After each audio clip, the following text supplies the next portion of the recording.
Maxime consulte, l'envie de faire mieux.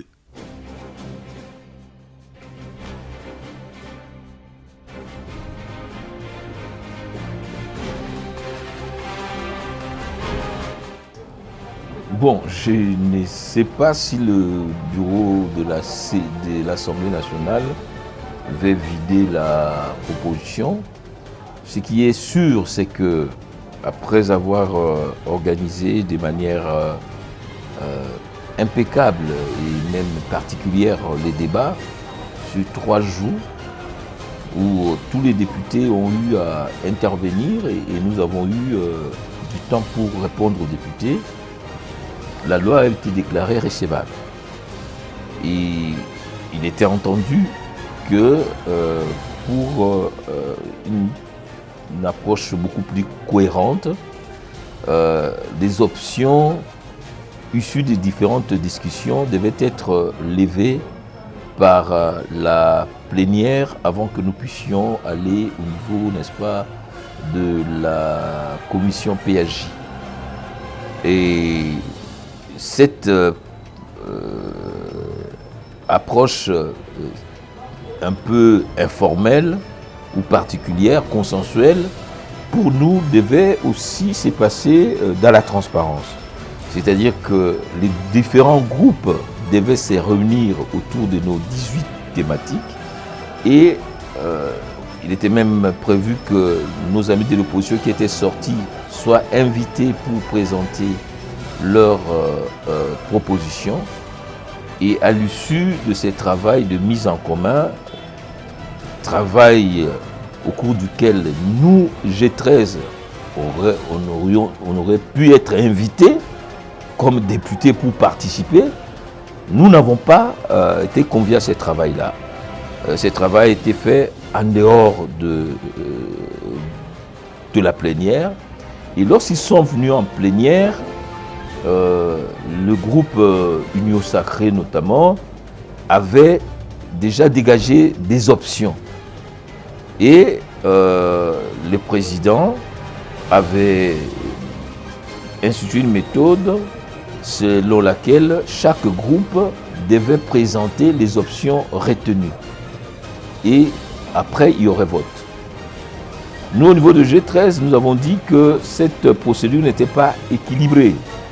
Parce que, n'ayant pas pris part aux discussions informelles, nous devions, en plénière, pouvoir discuter ou éclairer les amis avant qu'ils puissent voter sur l'option. C'est alors que nous avons fait une motion par l'honorable Sessanga. Malheureusement, cette motion a été rejetée par la majorité. Donc, on nous privait la parole au niveau de la plénière et c'est donc les options dégagées par les amis seules qui allaient passer. Et on verra que dans les options retenues, sur les 18, nous on ne cherchait pas que toutes les 18 options, toutes les 18 réformes proposées soient retenues. Mais on aurait pu discuter. Donc ils ont arrêté, ils ont accepté, je crois, 3 ou 4. Et d'ailleurs, dans ce qui a été retenu, on a réécrit, mais de manière à ce que la quintessence de notre démarche a été édulcorée. Donc, à partir de ce moment-là, nous, on ne pouvait pas rester dans la salle parce que nous n'avions pas droit à la parole. On devait rester là-bas pour faire quoi? Après, nous avons appris qu'on nous a cherchés, mais à partir du moment où vous avez voté pour dire le G13 n'a plus droit à la parole parce que le G13 s'est dessaisi. Non. Les auteurs d'une loi ne se dessaisissent pas de la loi. À tout moment, jusqu'à ce qu'on rentre dans la commission, on est toujours auteur de cette proposition de loi qui s'appelle la proposition de loi Lokondo. Donc c'est cette phase-là, ces refus de nous donner la parole et qui finalement s'est terminée par une loi qui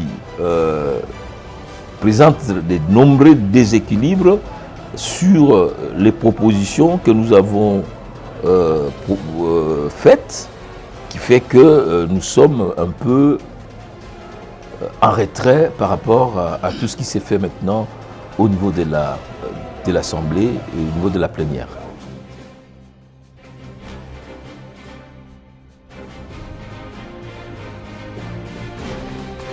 Bon, nos réformes tournaient autour de 18 propositions, mais qui pouvaient être résumées en 5 ou 6. La première proposition, c'est d'abord la constitutionnalité de notre démarche.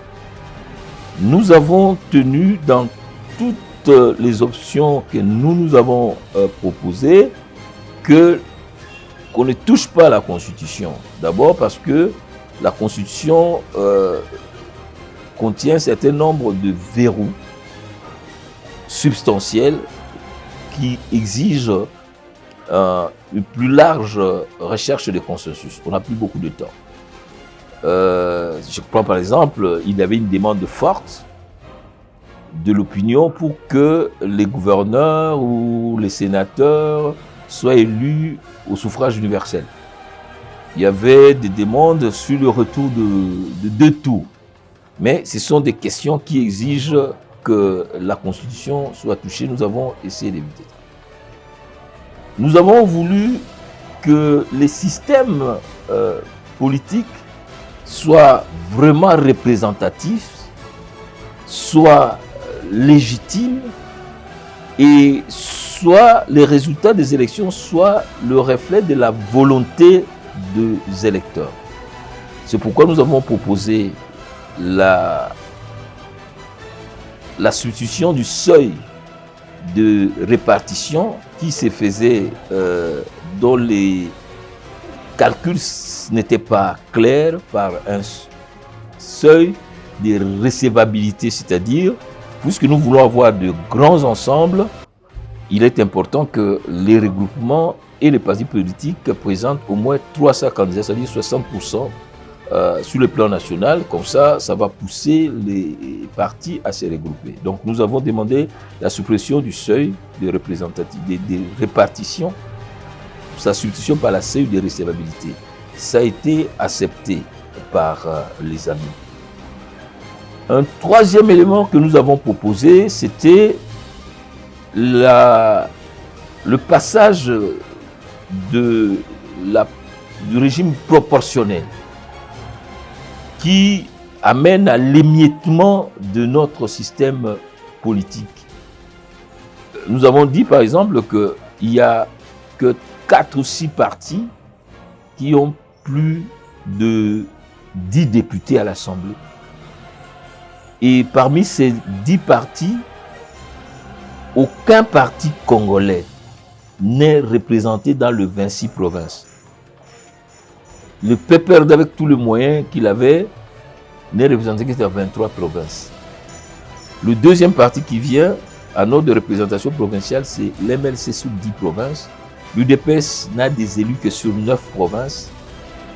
La même chose pour l'AFDC. Donc, les limites du caractère de l'indice de représentativité. C'est pourquoi nous avons proposé qu'on passe de la proportionnelle, qui assure une fragmentation, vers le système majoritaire. Le système majoritaire a l'avantage de faire en sorte que lorsque nous allons aux élections, ce sont les meilleurs qui gagnent.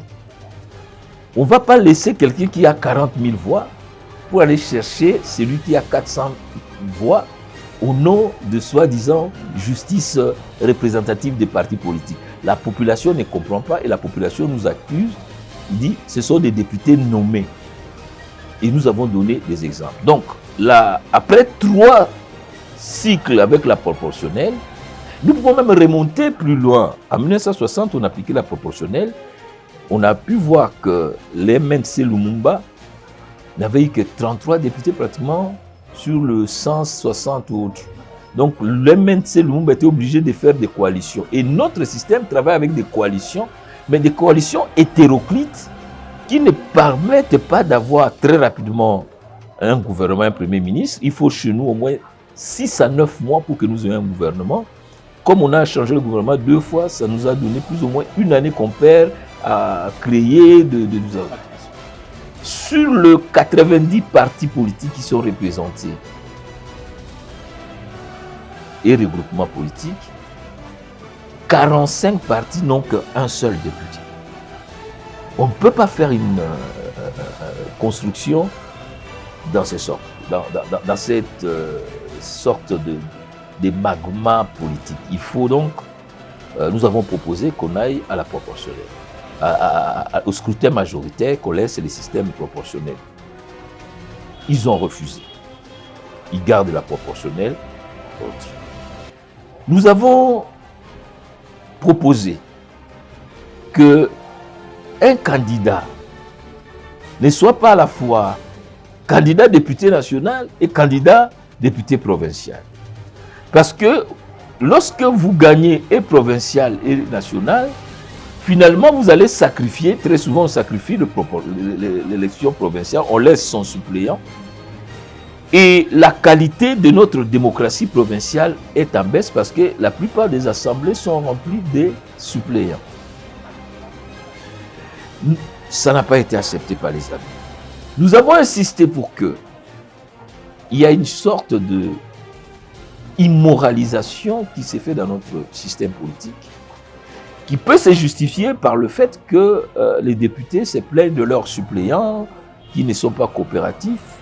Et aujourd'hui, la plupart des assemblées, quand quelqu'un est élu député, il laisse sa femme députée, parce que c'est la première suppléante. Il va à l'Assemblée nationale, il laisse son fils, parce qu'il est élu gouverneur, ou il est élu ministre, il est désigné comme ministre. Donc, dans un pays où le népotisme est interdit, dans un pays où la République, la res publica, est une forme, c'est une identité profonde de notre pays, on ne peut pas voir ces favoritismes qui s'est fait. Donc, finalement, vous allez prendre les sièges de la République et vous en faites un patrimoine familial parce que vous avez dépensé l'argent pour la campagne au nom de la famille. Donc, nous avons voulu que soient interdits les suppléants ascendants ou descendants jusqu'au deuxième degré. Ça a été rejeté. Nous avons demandé que le genre, la représentation féminine, qui est aujourd'hui un point central de notre constitution, qui a institué la parité et la représentation équitable de la femme, que toute liste comprenne au moins 30% de femmes, de jeunes et de personnes handicapées. C'est ça aussi la structuration de la société. Ça a été rejeté. Nous avons demandé que les résultats de bureau de vote, parce que c'est là la clé de notre projet, la transparence et la traçabilité des résultats. Aujourd'hui, dans le monde entier, avant que l'élection commence, il faut que la cartographie, c'est-à-dire la géolocalisation du bureau de vote, on vous donne le parti politique, on dit voilà, dans ta circonscription de Bandal où tu es candidat, voilà là où se trouvera, où vont se trouver le bureau de vote. De sorte que tu sais que Bandal a autant et des machines à voter sont là, donc je peux envoyer mes témoins là-bas. Mais quand on ne connaît pas la liste de bureaux de vote, aujourd'hui dans toutes les démocraties, vous pouvez prendre les codes électoraux sénégalais, les députés ou les candidats doivent avoir la liste, la cartographie. On a rejeté ça. Même plus loin, vous savez, nous avons demandé que les résultats soient proclamés bureau de vote par bureau de vote. Et que on ait la possibilité de contrôler toute la chaîne de transmission des résultats. C'est que si on termine dans le bureau de l'école primaire Bokoro, il y a un centre de vote là-bas, le président du bureau de vote termine les dépouillements, avant d'afficher, il proclame. Et les journalistes sont là pour dire, bureau de vote tel, voilà le résultat obtenu par tel. De sorte que quand on va aller dans les centres de vote, avec l'accompagnement des partis politiques, on sait que tel bureau de vote a donné... Et le président du centre de vote sait aussi consigner ça et proclamer. Donc, à chaque stade, jusqu'au stade provincial, on pourra savoir que le CEP de la Tchouapa ou le 26 CEP ont terminé le travail de compilation et ont proclamé les résultats provisoires. Voilà, les résultats sont là, sont accessibles. Ils disent non, ça va créer des tensions. Comment ça fait des tensions? Donc, vous savez que lors des dernières élections, la compilation n'était même pas terminée qu'on a proclamé les résultats. Ça a créé des problèmes. Et nous avons voulu que, même au niveau du Centre national de réception et de centralisation, que les candidats puissent assister, comme dans toute les démocraties. Vous voyez les résultats qui tombent. À 18h, on a fermé le bureau de vote. À l'Équateur, les premiers résultats commencent à tomber. Et comme vous le savez, les journalistes, vous savez que les résultats qu'on publie, par exemple, en France à 20h, ce sont les estimations des journalistes que tout le monde a suivi. D'ailleurs, chaque parti politique doit avoir son centre. Et quand le parti a déjà les résultats, les candidats qui a perdu a le loisir de dire, ah mon cher ami, moi j'ai déjà tous mes résultats, en tout cas, merci, félicitations. C'est ça aussi une éducation à la citoyenneté. Ça a été rejeté, on nous a écrit autre chose que nous ne savons pas. Donc, ce sont là quelques éléments. Bon, il y avait aussi la question des élections de gouverneurs et des sénateurs. Nous nous étions préoccupés par la recherche d'une solution pratique. La population veut que les sénateurs, les députés soient élus au suffrage universel pour éviter la corruption. Parce qu'il faut décorruptiliser notre système politique. Ce serait même un signal fort que quelqu'un qui n'a aucun député provincial, comment il va se présenter et gagner s'il n'utilise pas l'argent de la corruption? Nous avons voulu que les candidats députés soient présentés par les candidats gouverneurs ou sénateurs soient présentés par des partis politiques qui ont au moins 10% de députés, et de sorte que on sait que, comme dans tous les pays, ce sont les conseillers municipaux ou les conseillers départementaux qui ont la majorité, qui vont présenter un candidat gouverneur, parce qu'ils ont une vision. Mais lorsque vous présentez des candidats où on voit des députés, un parti politique qui a 12 députés provinciaux ou 8 députés provinciaux, n'a même pas un sénateur, parce que ces sénateurs, ces députés ont été achetés. Il faut décorruptiliser. Et autre chose, aujourd'hui, dans toutes les démocraties, on ne peut plus accepter des campagnes électorales où les candidats viennent offrir de l'argent, de pagne. C'est vrai que dans notre culture, ça fait un peu fête. Mais vous vous imaginez un candidat comme vous là-bas, vous n'avez pas de moyens, mais vous avez des idées à défendre. Mais on ne vous écoute pas parce que vous n'avez pas l'argent. On limite même le financement, les dépenses de campagne doivent être finies pour éviter justement les déséquilibres. Alors, vous savez, au Brésil, par exemple, donner même un bonbon, c'est un problème. Donc, les candidats, qu'est-ce qu'ils font?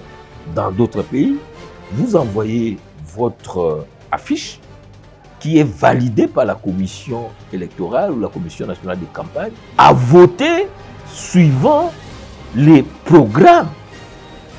Et qu'il faut interdire ces dons pendant la campagne. Un candidat qui offre, comment on appelle ça, l'histoire de la SNEL ici non, les câbles, ça peut encore comprendre, mais les transformateurs. Il a eu ça où? Comment un candidat subitement a de l'argent pour offrir les transformateurs? Ce sont des choses ce qui fait que pendant l'exercice de notre mandat, la population continue à nous demander des routes, des hôpitaux, alors que nous et notre peuple, nous devons plutôt demander ça à l'État. Mais parce que pendant la campagne, nous leur avons habitué avec l'argent. Et donc, pendant l'exercice, il faut chercher de l'argent. D'où tous les députés veulent devenir ministres et laisser sa femme ou son enfant ou devenir PDG pour trouver de l'argent pour la future campagne. Donc, ça pervertit, n'est-ce pas, notre système politique. Voilà donc une série de propositions que nous avons faites, mais qui malheureusement risquent de ne pas être retenues. Et nous risquons donc de garder les statu quo hantés. Alors, il ne faut pas qu'on se plaigne. Il ne faut pas qu'on se plaigne. Mais surtout, ce que nous regrettons, c'est que la société civile, les églises, les mouvements citoyens qui devaient accompagner cette proposition de loi, on ne les sent pas beaucoup. Parce que cette proposition de loi, ce n'est pas une proposition G13. C'est un produit de l'écoute que nous avons faite auprès de tous les groupes sociaux après les élections de 2018. Si on prend comme indicateur le nombre de conflits, en 2006, nous avions plus ou moins 300 litiges contentieux électoraux. En 2011, on a eu au moins 500, mais en 2018, nous avons eu 1200. Mais tout ça, c'est l'opacité. C'est comme ça d'ailleurs qu'en matière de contentieux, nous avons proposé que les juridictions ne demandent pas aux candidats de preuves. Mais puisque la loi électorale dit que les juridictions, y compris la juridiction suprême qui est la Cour constitutionnelle, reçoit les plis venant des PV qui viennent déjà avec le bulletin. Donc s'il y a contestation, la Cour n'aura qu'à recourir à ses propres PV. Mais la Cour demande à un candidat, par exemple le président de la République, qui n'a que 48 heures, de donner le PV de toute la République. C'est une demande impossible qui vise, n'est-ce pas, à décourager toute capacité, n'est-ce pas, d'arriver à des élections transparentes, libres, crédibles.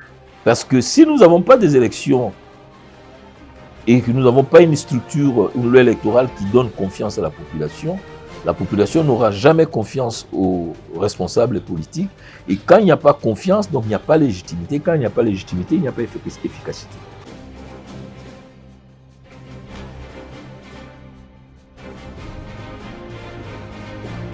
Bon, ce n'est pas une déception en soi, mais une constatation que les acteurs du changement social n'ont pas compris ce que l'avenir commun, ce que le devenir commun exige comme principe structurant de la vie. Vous savez, moi-même, j'ai été victime de mon suppléant.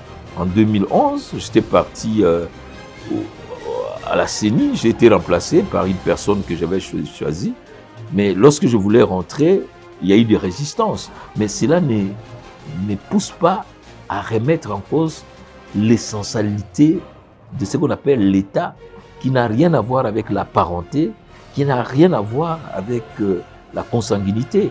L'État, c'est un lieu du vivre ensemble autour des idées. Un parti politique, on ne va pas avec la partie politique, avec sa famille. Moi, je suis membre d'un parti politique. J'ai une grande sœur qui était du PPRD, un petit frère qui est du PPRD. Si je quitte, je laisse mon mandat, comment je peux laisser mon mandat à quelqu'un du PPRD? Nous sommes frères et sœurs, mais nous ne partageons pas la même vision. Donc, par contre, si toi tu es avec moi ou MLC, nous nous battons chaque jour dans la rue.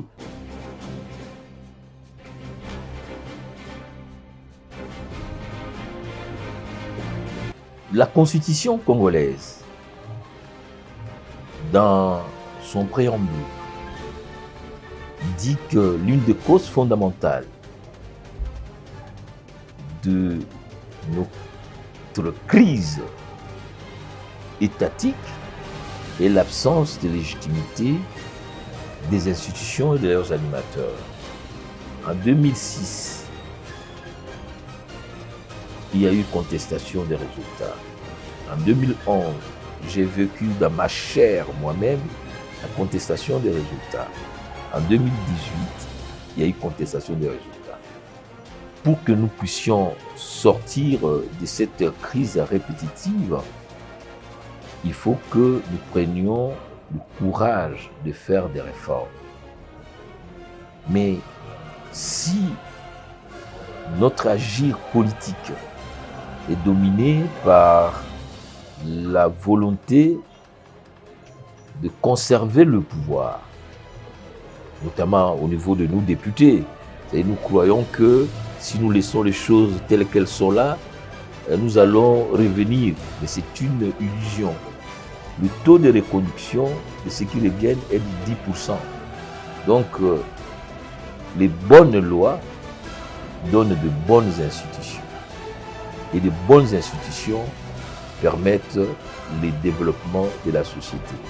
Donc, les mauvaises lois donnent de mauvaises institutions.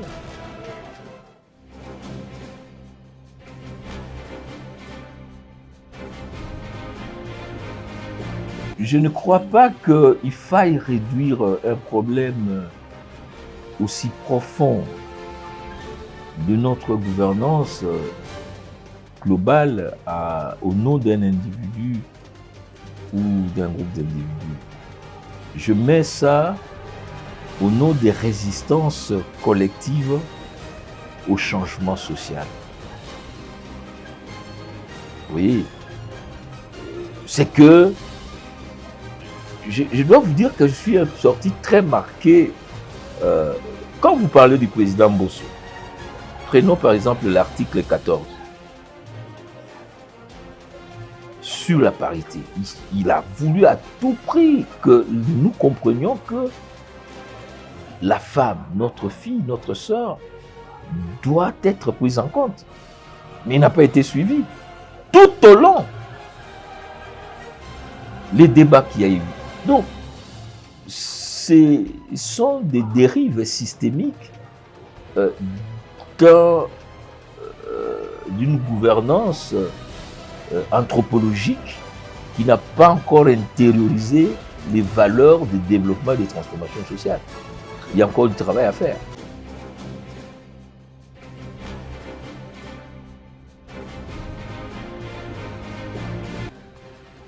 Je crois que pour juger l'état des sièges, il faut se replacer au 3 mai 2021. Sur les terrains, qu'est-ce qui se passe? L'ADF a pratiquement encerclé la ville de Beni. Et l'ADF prend de l'ampleur sur le territoire des Roumou en liaison avec Codeco. La ville de Beni, ces jours-là, on est en train de chasser la MONUSCO. Et les enfants sont dans la rue, la mairie est occupée.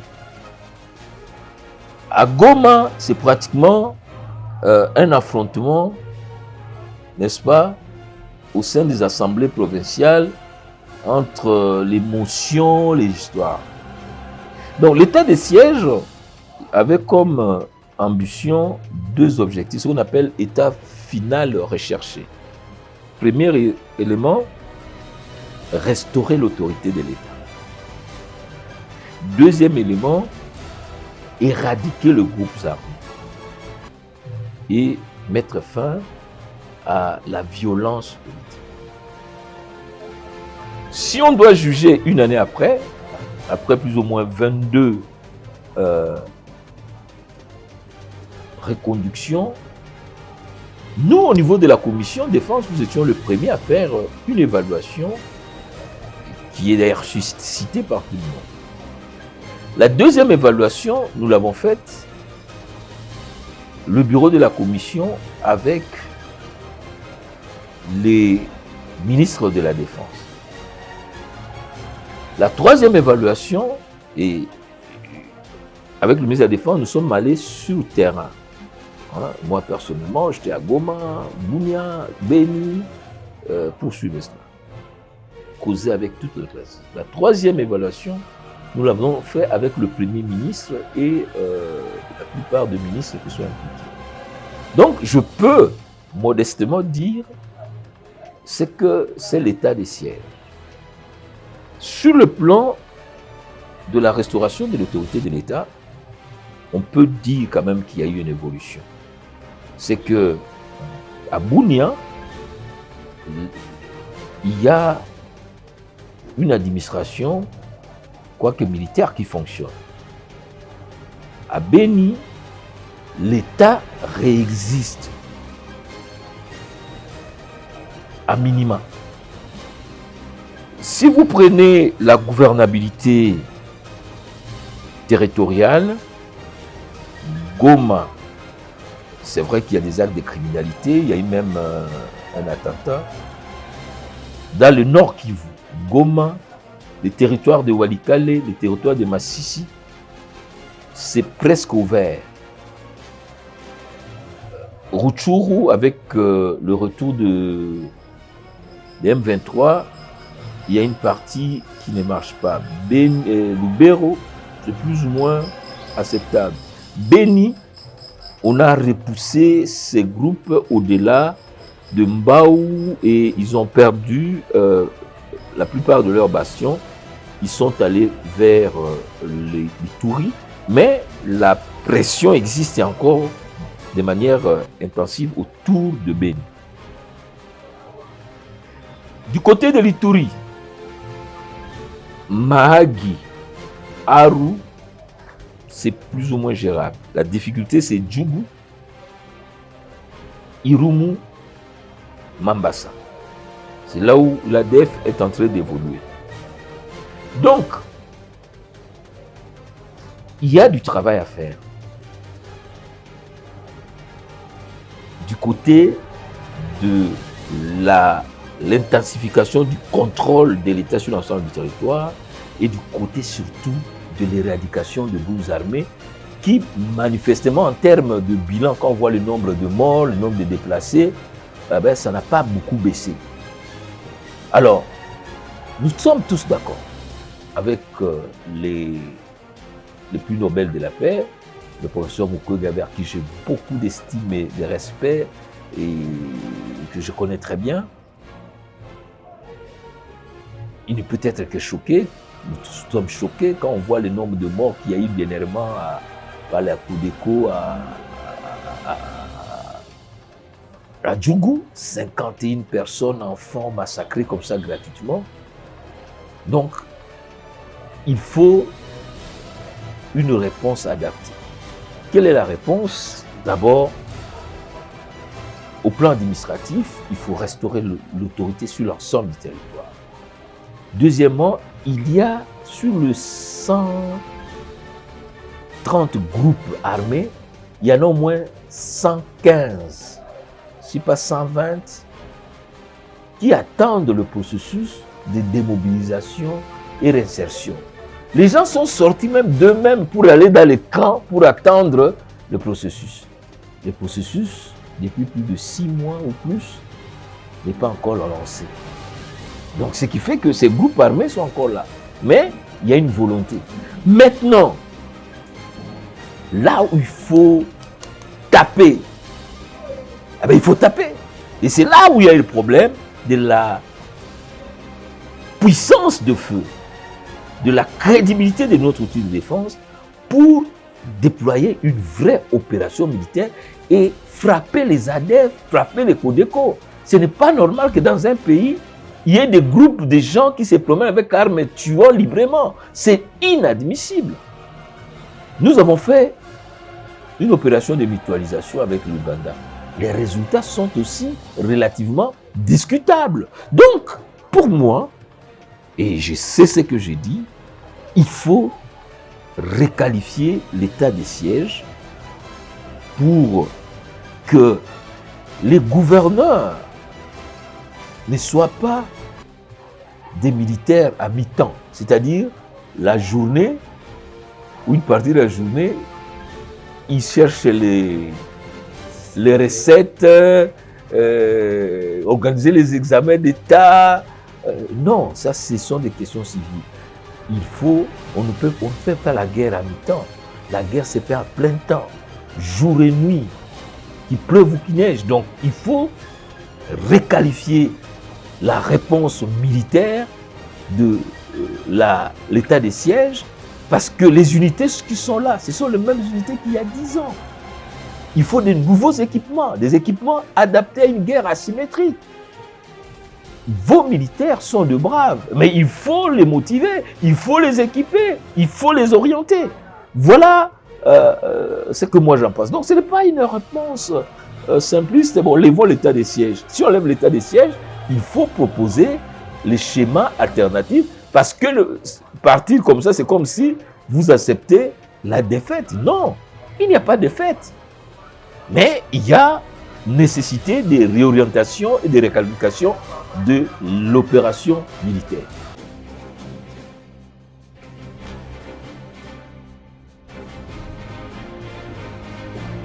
Non, je crois que M. Jules Alingueté et ses hommes, mais aussi il faut louer l'action des autres services de l'État, le ministère des Finances, les régies financières elles-mêmes. On peut se dire que, bon, si ces performances, ces réserves bancaires nationales qui ont cru, qui aussi, ces performances sont aussi dues à une certaine tendance haussière des matières premières, le cobalt et autres, ben on peut se féliciter.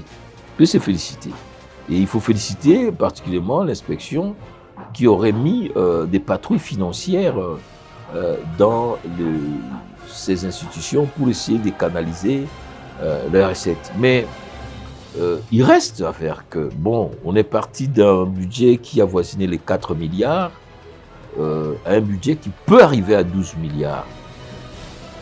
C'est une bonne chose, mais n'oublions pas que nous avons un défi pour maintenant l'affectation de ces ressources. C'est pourquoi on a parlé ici de l'armée. Il faut que ces ressources soient affectées dans l'armée, mais qu'on prenne aussi des mesures pour que l'utilisation par l'armée soit sérieuse et intègre et soit orientée vers l'opération. Mais aussi la situation sociale. Je sais que des efforts ont été faits pour les enseignants. Mais là aussi, il faut assainir, maîtriser les effectifs. C'est la même chose pour les fonctionnaires. On a parlé d'une augmentation de 30%. C'est très intéressant, mais si on maîtrise les effectifs qui sont aujourd'hui à plus ou moins 1,5 million, 1,6 million, on peut arriver à canaliser la recette. Donc le problème chez nous, on parle même d'une hausse de croissance qui pourra atteindre 6% l'année prochaine. C'est une bonne chose. Mais le problème, c'est non pas simplement la canalisation des recettes, mais leur affectation rationnelle et leur utilisation rationnelle. Nous sommes, nous, un pays, pas simplement pauvre, très endetté. Nous nous battons pour devenir un pays émergent. On en parle depuis des années, mais nous n'y arrivons pas. Donc aujourd'hui encore, les PIB par habitant du Congolais ne dépassent pas 600-700 $. Or, il faut qu'on atteigne au moins 1500 et autres. Donc, les répercussions sociales des performances économiques, c'est cela le cœur du problème. Et autre chose, nous sommes particulièrement sous-développés sur le plan social. Le sous-développement économique ou infrastructurel est énorme. Nous sommes un pays sans un système de communication intégré, des transports. C'est-à-dire que il faut que demain, nous quittions le port de Banana pour aller jusqu'à Kasumbalesa. Il n'y a pas d'autoroute sérieuse dans notre pays. On ne peut pas quitter Banana pour aller à Kasumbalesa. On ne peut pas quitter Kasumbalesa pour arriver à Aba. Donc, il faut que cet argent sert à structurer un État. C'est comme une maison. Quand vous n'avez pas de colonnes, mais c'est une maison qui est totalement désarticulée. Donc, aujourd'hui, par exemple, on a parlé de l'Est. La question sécuritaire de l'Est, c'est une question économique. Comment voulons-nous faire cesser la guerre si nous n'avons pas encore maîtrisé la route qui quitte Aru jusqu'à Bunia et Bunia jusqu'à Kisangani? Il faut que cette route nationale soit asphaltée. On ne peut pas quitter Beni pour venir jusqu'à Mambasa, Nyanya, pour venir à Kisangani. On ne peut pas quitter Bukavu avec la route nationale numéro 2 ou numéro 7 pour aller jusqu'au Kasaï. L'Équateur, il n'y a plus de structure de navigation sérieuse qui quitte Kisangani. Et pourquoi pas un chemin de fer? Kisangani, Buta, Buta, Bumba, Bumba, Businga, Businga, et puis Lisala, Lisala, Bungandanga, Bungandanga, Bazankusu, Bazankusu, Mbandaka, Mbandaka Kinshasa. Il n'y en a pas. Donc, nous avons besoin de capitaux pour jeter le base des infrastructures. Nous sommes un pays où les gens continuent à voyager par avion. Et vous savez que le voyage par avion, c'est le voyage le plus cher du monde. Alors, comment quelqu'un peut venir investir dans un environnement où les structures infrastructurelles sont au degré presque zéro? Vous savez qu'il y a des provinces où les taux de desserte d'électricité n'atteignent même pas 1%. Il y a des chefs-lieux de province, comme chez nous à Bouendé, où il n'y a aucune société de distribution d'eau, donc la régie des eaux n'existait pas, la SNEL pratiquement pas. Donc on a des enjeux importants pour que nous sortions de cette situation d'un état végétatif à un état compétent et capable d'attirer les ressources. Donc bravo pour le recette, mais on peut faire plus. Parce que nous sommes simplement à 10 ou 12 milliards de recettes du budget, alors que l'Angola est à 50 milliards.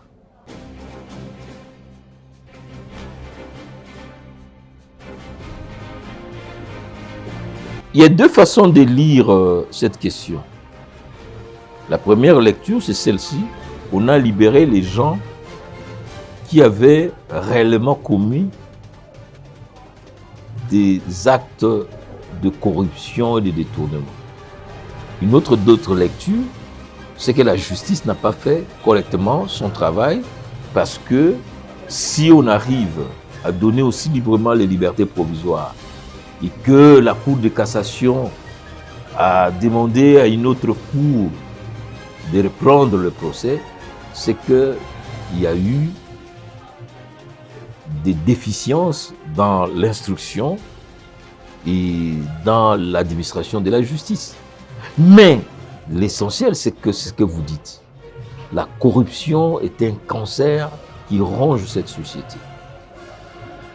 Et nous ne nous en sortirons pas si nous ne lançons pas des signaux clairs que nous allons combattre la corruption, les détournements de deniers publics, la légèreté dans la gestion des fonds de l'État.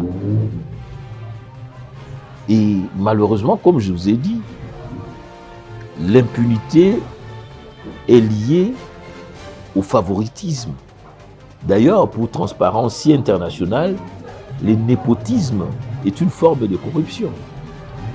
Donc si nous parlons de la lutte contre le népotisme, le favoritisme, c'est que ce sont des antivaleurs, comme aussi la corruption. Il faut qu'on puisse instituer dans ce pays la corruption comme un crime contre la nation. le détournement est un crime contre la nation.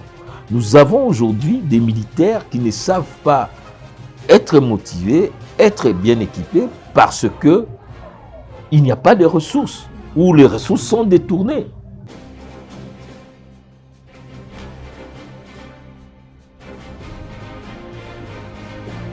Deux lectures là aussi. Le tirage au sort, c'est un élément structurant de l'indépendance, de la neutralité de la Cour. Vous savez, aujourd'hui, j'étais en train de lire la Bible, je crois dans Actes des Apôtres, et lorsqu'il fallait remplacer l'apôtre Judas. Et les apôtres, sous la direction de Pierre, ils ont dit, il nous a été demandé de choisir une personne pour remplacer notre frère Judas. Comment on va le faire? Il y a 100 personnes. Nous allons choisir 2 d'entre eux, nous allons tirer au sort. Et ça sera la volonté de Dieu.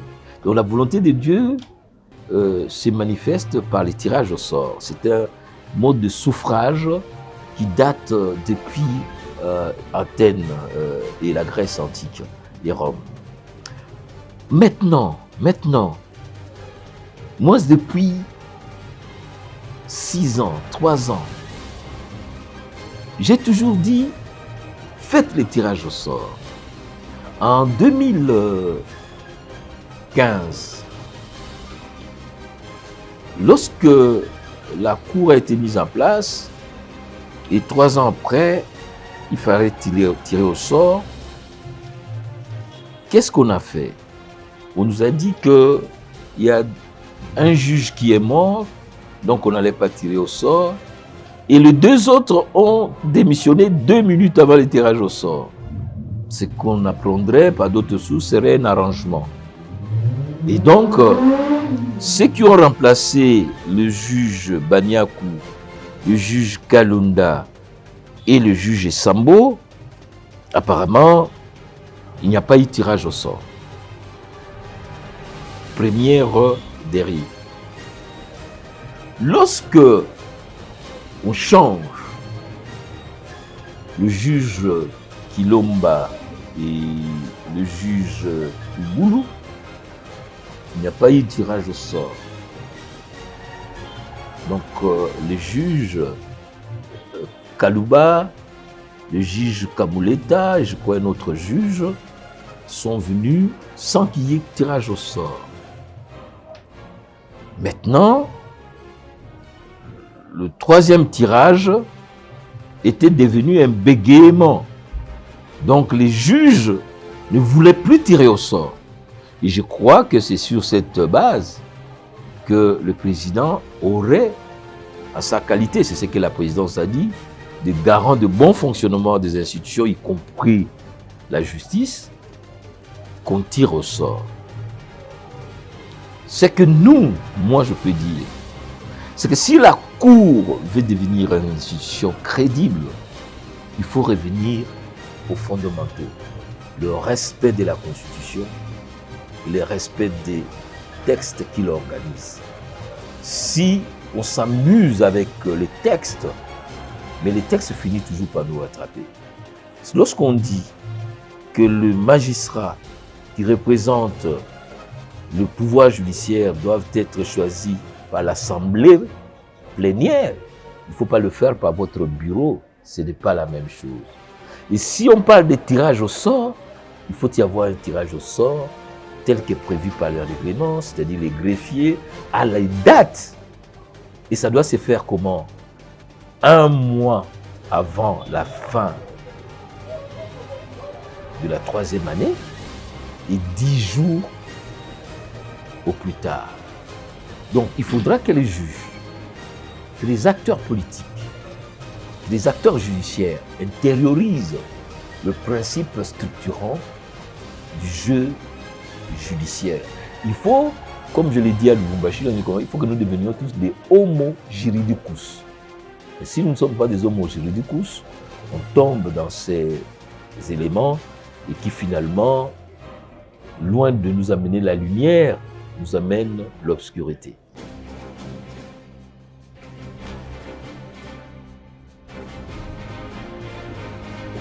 Moi, je crois que les Congolais, nous devons être très sérieux. Aucun professeur de droit constitutionnel, aucun, ne peut se livrer à ce genre de débat. Kabila, il a fait 2 mandats. Un mandat de 5 ans, renouvelable une seule fois. Point. Cette disposition est verrouillée à l'article 220. Mais de quoi on discute? Sérieusement. On parle du statut des sénateurs à vie. Et ça n'a aucun lien avec l'article 220. En tant que sénateur à vie, on peut devenir sénateur à vie même après avoir fait un seul mandat. Et à ce moment-là, on a droit à un 2e mandat. Donc, la question du statut post-présidentiel, c'est comme en France, après avoir exercé ses fonctions de président, même si la France n'a pas la même loi chez nous. La France, on dit, on ne peut pas faire plus de 2 mandats successifs. Donc, si tu as fait 2 mandats, un mandat successif de 2 mandats, tu dois faire passer un temps et puis tu reviens. C'est comme un peu... Mais chez nous, 5 ans renouvelables une fois, 3 GQ. Vous avez le droit de faire autre chose, de devenir sénateur à vie. Mais pourquoi nous, les Congolais, nous ne pouvons pas vendre notre président Kabila comme un ambassadeur de l'environnement? Est-ce que vous avez vu ce qu'il a fait à Kingakati? Mais c'est un homme qui peut servir dans les questions de la sauvegarde de forêts, du climat, des animaux. Pourquoi vous ne voulez pas le laisser tranquille? Pourquoi on ne veut pas le laisser tranquille?